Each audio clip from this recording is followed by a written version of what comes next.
All right, hello everyone. Thank you for being here at 4 o'clock on Wednesday, the third day of the conference. Appreciate you coming to our session. My name is Tyler Bosmeny. I am one of the co-founders and the CEO of Clever. And before I go on any further, I'd just like to get a sense of who's in the room. So if you are an educator on the school side, let me know. Got a few. Applications or software companies? Majority. Awesome. All right. Well, excited to share with you kind of an update on Clever and what we've been up to for the past year. Especially excited to do this today because we are actually celebrating Clever's 5th birthday. And it was actually at this conference 5 years ago that Clever got its start, back when they were doing the startup competitions and things like that. So this conference always has kind of a special meaning to us. And before I kind of get into the nitty-gritty of the product and some of the updates, I wanted to just share a little bit about the Clever vision and the world that we want to live in and what gets us coming into work every day. And we want to live in a world where software in the classroom works way better than it does today. We imagine software being a great enabling force for teachers where they have the right application for the right student at their fingertips. We also want the whole ecosystem to be better for the people who are building learning software. And how could that be better so that great learning software could scale and be put in the hands of more students. And ultimately, we want to create a better ecosystem. And that's what we're trying to build at Clever. That's what we're creating. And I'll show you some of our progress. But we're really excited and proud of the ecosystem we've built and the progress we've made to date. So you think, OK, why do we even need this? What's the problem? And I want to take you back to kind of the thinking that led us to found Clever. And the thinking that led us to found Clever is that we come to conferences like these and we talk about blended learning and we talk about what personalized education looks like. And I think a lot of us imagine pictures that look something like this. A student sitting in front of a laptop, perfectly attentive and learning at their own pace, and everything's wonderful. And the thing is, if you talk to educators and if you talk to teachers, they say, this is not what my classroom looks like. In fact, a lot of times, it looks more like this, where I get my kids to the computer lab, I've only got 45 minutes, we've got a lot of things to accomplish, and immediately hands are in the air. I can't log in. I don't know my account. I don't have, I'm not ready to learn.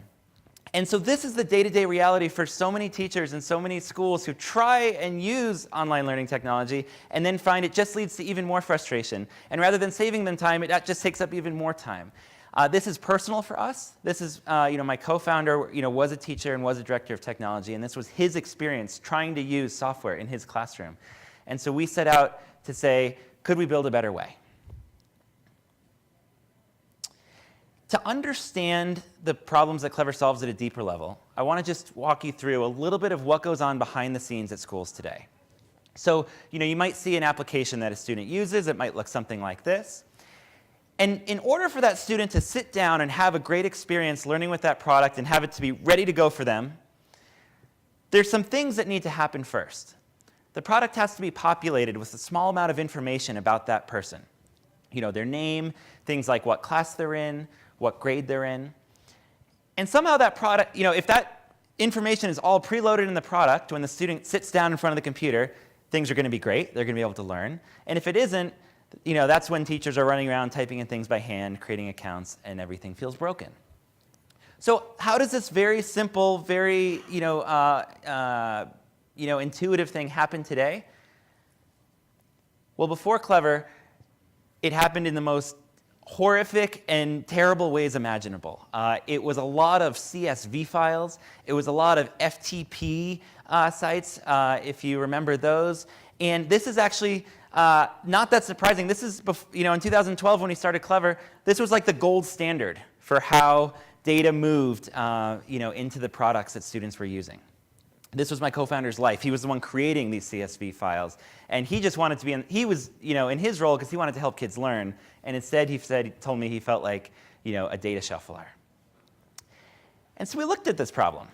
And we said, OK, all of this data lives in a system called a student information system. And so we went to some applications and we said, why don't you just integrate with these student information systems? Wouldn't that solve everything? And I remember what they said to us. They said, well, Tyler, from our perspective, the world doesn't look like this nice, simple world where there's just one arrow. They said, from our perspective, the world looks more like this. In fact, there's over 100 different student information systems out there. We are never going to integrate with all of them. And then we started talking to the student information systems. We said, well, why don't you integrate, with all these applications? And they said, well, from our perspective, the world doesn't look like this. It looks like this. There's thousands of learning applications out there, and we're never going to integrate with all of them. So we were kind of stuck at this status quo where nobody was integrating with anybody. The teachers and students were having a terrible experience using online learning software. People were frustrated, and we said, there has to be a better way. And so what we built, and this problem, by the way, gets more complex when you think about it, as a many-to-many. So it just becomes a whole mess of spaghetti of systems needing to talk with other systems, and no wonder it doesn't work. So in 2012, we set out to create Clever, and what Clever does is it sits in the middle. And Clever is a platform, and we go out and we've connected with all the major student information systems. And we connect with third-party learning applications. And so we make this really easy. If you're building an application, you can integrate with Clever once and then never have to worry about another integration ever again. And if you're building a student information system, you can integrate with Clever once and never have to worry about building another integration ever again. So this was our vision. We said, why couldn't it be simpler like this? And this is what we set out to build. And this was back in 2012. We came to this conference. We told our idea on stage. We entered the startup competition. We were lucky enough to win the startup competition.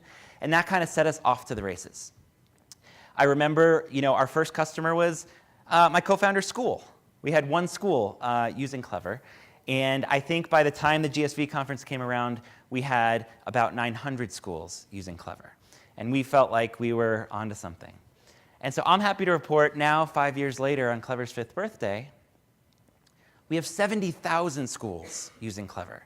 So more than half the schools in the country, K through 12 schools in the country, are using Clever to manage all of their online learning products. In fact, I know some of them are in the audience right now.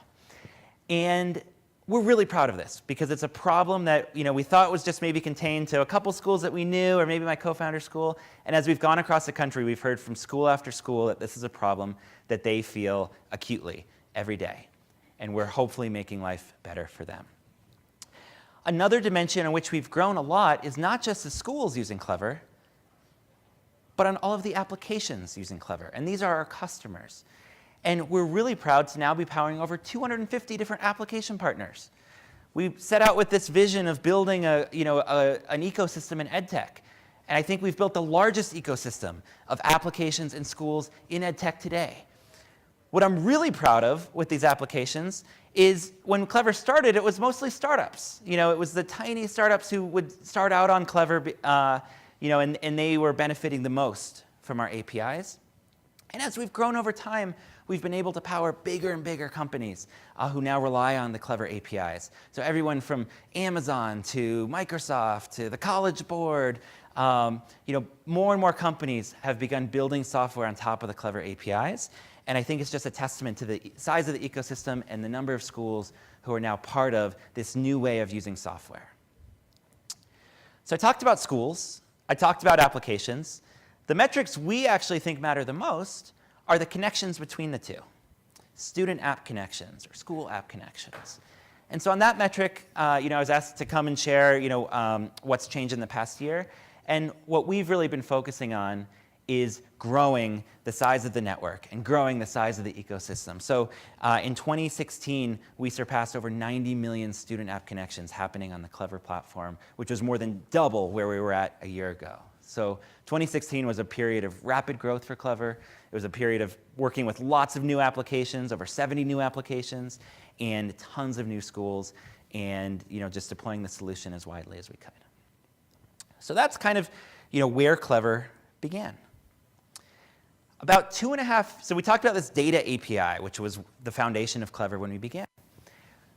The next thing, as soon as we built the data API and we were helping schools set up all these products, the very next thing they asked for was they said, well, it's great that we're provisioning all these products, but can you make it easier for students to log into them? It's no good if it's easy to set up 20 programs if students still have 20 usernames and passwords. And so in 2014, we released something called the Clever Portal. And it's a free portal that students can log into, and they see all their applications in one place. And they can, once they log into Clever, they don't have to log into anything else ever again. And this is kind of what it looks like. You log in, you see your different applications. The amazing thing about the Clever Portal is this is only 2.5 years old. And already about 1 in 10 school children in America log into the Clever Portal every month. So this is a newer side of our business, but it has already taken off even faster than the original thing we built. And I think it just speaks to what a need there is in education to make things easy for kids. And single sign-on is a great example of that. There's some neat things that as Clever is becoming this, this very ubiquitous platform that schools are using and this very ubiquitous single sign-on experience, it also gives us a really interesting view into just what's happening. So this is a screenshot of a real dashboard we have within Clever that just shows the bursts or a student logging into an application. And there's millions of these circles bubbling up every day because we're just seeing the activity. And we see as the day goes on, the activity moves west across the country. And we get to actually see this. We're at this conference talking about the adoption of Edtech. We actually get to see it in real time on some of these dashboards. We also have really interesting data on just what's happening nationwide. You might have seen in EdSurge recently, there's been a lot of write-ups about Chrome OS and versus Windows versus iPads. And we've seen these trends play out in real time on Clever. In fact, I think we have some of the best data on what students are actually using when it comes to a device and other things like that. Anyone want to guess what the dominant color is right now in the country? Yes. If you wanted to guess which states were still majority iPad usage, any guesses? California, maybe? So we looked at this data. There's a lot of blue. There's a lot of Chromebook. We've seen this trend play out. Still a lot of Windows usage. And if you guessed North Dakota, you would, as one of the primary states still with iPads primary, you would have been right because that's what we see at Clever. But we can also look at other things like the spread of Edtech across the country. It's because it's not evenly distributed. It's not like all states are adopting this equally. Anyone want to guess where we're seeing the most adoption of learning software? Massachusetts, maybe. I was actually surprised by this. It's in the Deep South. So if you look at the concentration, darker blue means they're using more EdTech applications per student, and we just see it gets darker and darker as you go to the bottom right of this graph. So this is a kind of example of some really interesting trends and data we're beginning to see now that Clever is becoming this ubiquitous platform. Final piece of data I pulled was just EdTech usage by grade. Any guesses on what grades are the most active with EdTech? Middle school?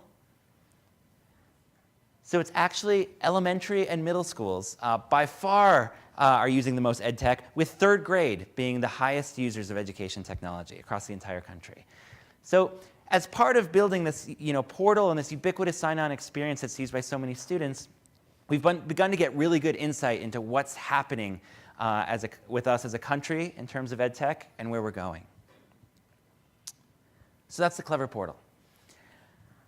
Now, if you were at this a year ago, we announced something new. We had this Clever portal. We were really proud. Lots of students were using it. It was a new way of using software. But there was one thing we were hearing over and over again, which was, hey, Clever, you've made it really easy for students to log into software.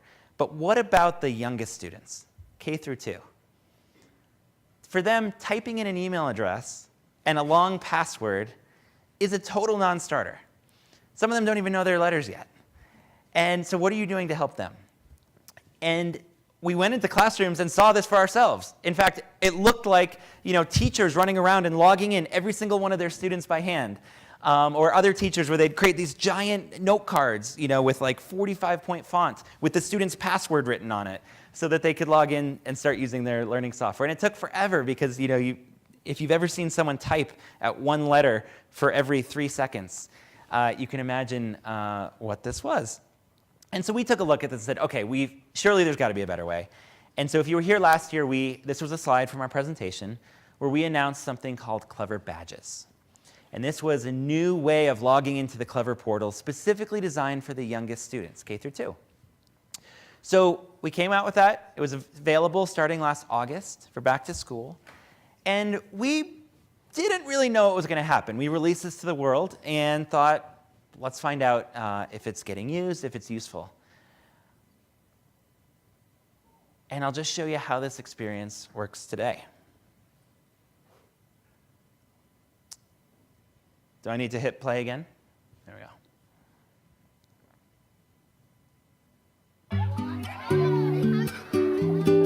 The students at this age, they are fun to be around. You can introduce any type of subject, topic, and they're just really eager to learn. I usually log them in with their username and password. This is very hard for them because they don't know their letters and they don't know their numbers. How do I expect for them to log in? And typing in their username and password can take between 1 minute to 5 minutes, just depending on the student. And it pretty much all laid back on me for me to log them in. At first, when we met the Clever team and they came and they introduced this new concept, we're crossing our fingers because it's definitely going to change our life and our kids' lives to log into their computers. Clever Badge is a new tool that our TKs are using in the classroom. They get to wear it and then they get to decorate in the back and then they scan their barcode and are easily logging into their online learning programs. I feel like this is going to be a time saver for me because I will definitely get to use those extra minutes that I have for intervention programs that I run. Even to help the students go on online learning programs, if they have any questions, I feel like I can easily help them more. When they logged in using their username and password, they weren't really excited about it. Now I feel like I've seen right away that they're so eager and excited to even log in to use their online learning programs. I really want them to enjoy school and think of it as a positive thing. We want our students to strive and be the best that they can.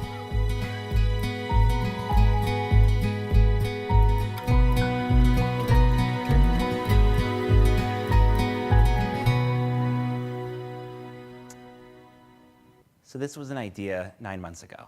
It was an idea. We had one school, which is this rocket ship school, that seemed really excited about it. And I announced it here at ASU that this was something we were working on. And as far as I could tell, we're the only ones working on this. You know, these are such specific problems that get in the way of online learning. And that's our passion as a company, is knocking down these barriers that get in the way of online learning. And so we've shipped this in the 9 months it's been out. I have never seen anything Clever's done that has inspired so much teacher love. You know, they tweeted us when their classrooms are starting to use Clever Badges. Look how easy it is. We connected for the first time. Now we can log into Lexia. You know, this is what our badge setup looks like. How cool would this be? My personal favorite was there was a teacher who put the Clever Badges on Ninja Bands for their students so that they could sit down and look at the camera and automatically be logged into all their software. And we are seeing teachers have so much fun with this. Like, who thought logging into software could be fun? But it's actually happened. And it shows in the numbers. We've done, since launching this not even a full school year ago, we've done 13 million logins with Clever Badges. So this number shocked me when I saw it, because we had a kind of an idea, we had an inkling the last time we were at ASU, and it is one of the fastest growing things we've ever launched.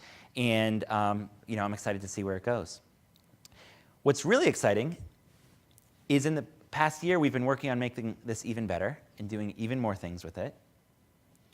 And one of the things we did is through some collaboration with the team at Google, we've been developing a native Chromebook integration for Clever Badges. So instead of having to sit down and log in to a Chromebook or use guest mode, which is what a lot of schools do because the logging in is too hard, and then going to a browser and then logging into Clever, you know, they came to us and said, well, what if you could just sit down, open a Chromebook, and flash a Clever Badge and be learning? Like, is that a possible thing? And we worked backwards from that dream in order to make that possible. And I'll show you what that looks like in a minute. We did the same thing with iPads. And so one of the, you know, today you can't use Clever Badges with iPads, but next back to school you can. And we're really excited about that because that's been the next most common request from schools is to make it work with Chromebooks and iPads. And I'll show you what this Chromebook experience looks like because it's really neat, it's really cool, and I think it highlights the best of Clever in terms of solving these really tough, unique challenges that schools face.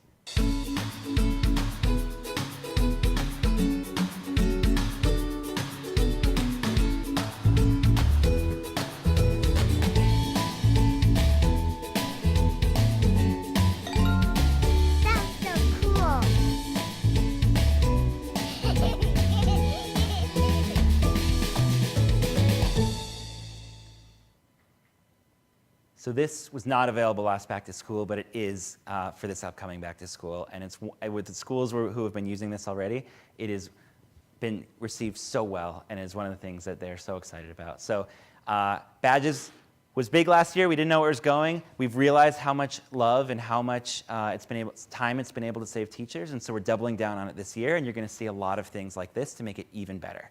So big things to come with badges. So that's the Clever update I wanted to share. Lots of growth in the schools, the applications, and just the ecosystem we're trying to build. The ecosystem that makes learning work, that makes the classroom experience great for students and teachers. We're really thrilled by the size of the ecosystem we've built today, which is, probably the largest that I'm aware of in education. But we still think there's so much left to do, and we're really excited about that. And I just want to close on a note of thanks, because nothing that we do would be possible without all of the students and teachers and administrators and learning companies who have come together to do things in a better way, to help us build a better way of using learning software and build the Clever ecosystem. We do this for you guys, and we're just honored to get to be supporting all of your work. So thank you.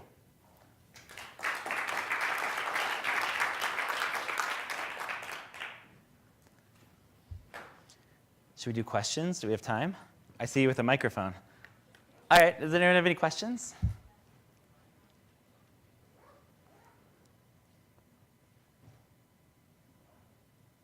Any questions? Yeah.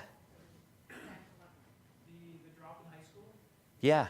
The drop in high school. I'm wondering if you had any guesses as to why high school sort of is a little bit lower, fewer apps or? Yeah, it's interesting. I think even if you look at a conference like this and you look at the companies presenting, in the online learning category, there's just so many more options in the elementary and middle school.